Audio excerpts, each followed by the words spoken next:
capabilities of the United Nations would be sufficiently strong, and the obligations of all states under such an arrangement sufficiently far-reaching as to assure peace and a just settlement of differences in a disarmed world.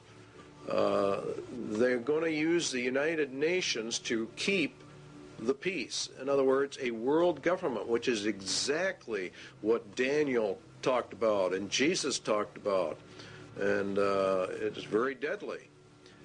During stage 2, states will develop further the peacekeeping processes of the United Nations to the end that the United Nations can effectively suppress any threat or use of force by anyone, and that would include the American people. It's going to be omnipresent, and it's going to be omnipotent in its ability to handle. And this is what Revelation says, who can make war with the beast? Remember that the U.S. and Russia are to have their internal or militaries turned over to the United Nations in this 3-stage process, and we end up with a UN in total control of the world, a global entity, precisely as Daniel and Revelation talk about.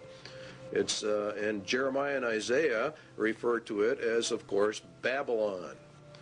And this process, of course, emerges bringing out the United Nations as the final end-time global ruling entity, which the Bible refers to as the apparatus of the Antichrist, or we could say the Antichrist system.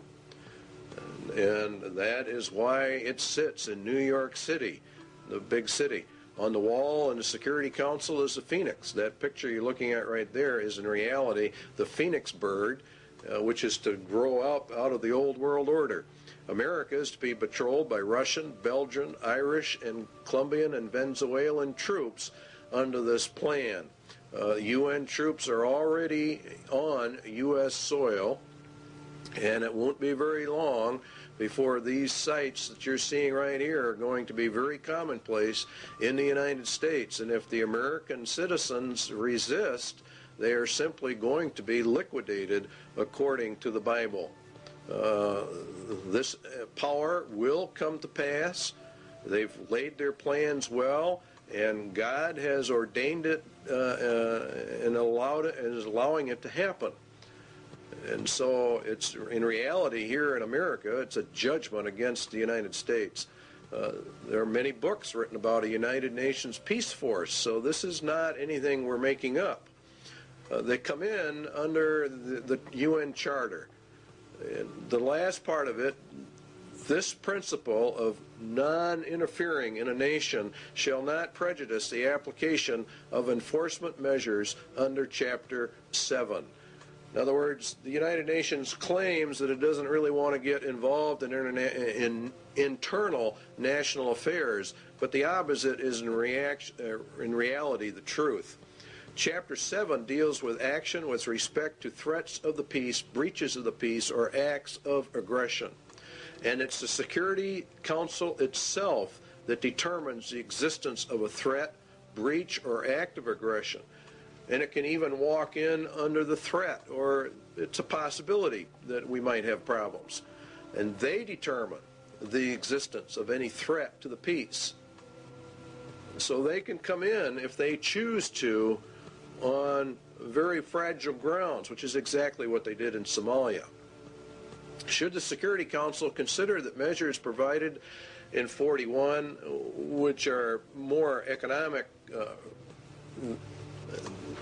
I don't know exactly what word to use, but sanctions, I guess, is the best word to cover it. If that doesn't work, if economic sanctions do not work, then they can resort to military powers. And they can use whatever they have to maintain or restore international peace. Now, Psalm 2 says that the kings of the earth set themselves, and the rulers take counsel together against the Lord and against his anointed. Where do the rulers of the world meet? They meet at the United Nations, and this is where they take their counsel together.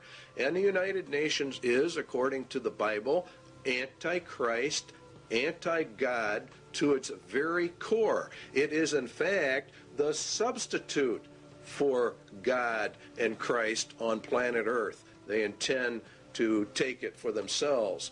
The fourth beast shall be the fourth kingdom upon earth, which shall be diverse from all kingdoms, and shall devour the whole earth, and shall tread it down, and shall break it in pieces. And the 10 horns out of this kingdom are 10 kings. Now, it's a diverse kingdom. The United Nations is not a kingdom, and it's not a nation. It exists solely by treaty power, by an arrangement of nations itself. Excuse me. The United Nations is to be brought up to full global power with an army so powerful that none can fight against it. That's the entire plan, and that is exactly what the Bible talks about for the end times. It will also break into pieces the entire world, and that's done under Article 52, which deals with regionalism, which is in fact breaking the world into pieces. And this is how they do it. They actually subdivide the world into 10 regions. That came out of the Club of Rome, and here are the regions on the TV screen.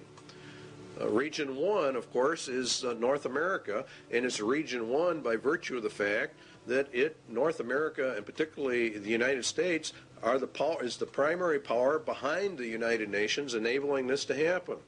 The United States itself is broken down into 10 federal regions. We have global regions, and now we have national regions. And in our country, they are simply called federal regions. And we're moving, in effect, from elected officials to appointed officials to non-elected bureaucrats who are appointed. Now, each region has different states in it, and the number of states varies with each particular region. Then each state is subdivided up into its particular regions. Many times it falls along county lines, many times it doesn't. Overlapping all of it is, of course, grids that keep getting smaller and smaller, which is the reason why thousands or millions, actually, of Americans are getting address changes. They're going under the United Nations grid system, which divides the world into tiny pieces, which is exactly what Daniel said. They can get it right down to your house number. In fact, they can get it down to about 10 square yards of turf.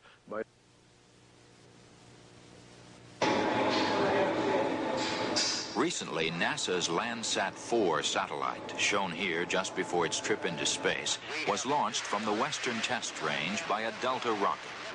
This Landsat is the fourth in a series of NASA spacecraft designed to continuously collect accurate information on Earth's resources. More than 100 nations will make use of the information gathered by Landsat 4 in land use planning, mineral exploration, and agriculture. Landsat project scientist Dr. Vincent Solomonson described a new instrument on the satellite called the thematic mapper. In urban planning, the thematic mapper will be very effective. Features that were blurred or hazy over cities as viewed by the multispectral scanner on Landsats 1 through 3 will be seen much more clearly from the thematic mapper, and as a result, urban planners will be able to manage and monitor the spread of the urban sprawl into the surrounding countryside. The major receiving and processing facility for Landsat data is located at NASA's Goddard Space Flight Center in Greenbelt, Maryland. After completing its 3-year mission, Landsat 4 is designed to be retrieved by the space shuttle. Okay, standing by for up telemetry command reset. So what we have are 10 federal regions. We have 10 federal regional councils, which are miniature Washingtons, in each federal capital. We're being regionalized, and pretty soon there won't be any such things as counties or states. So what we're doing is we're going from county and state control to total federal control, and then the federal government's losing its control to the United Nations.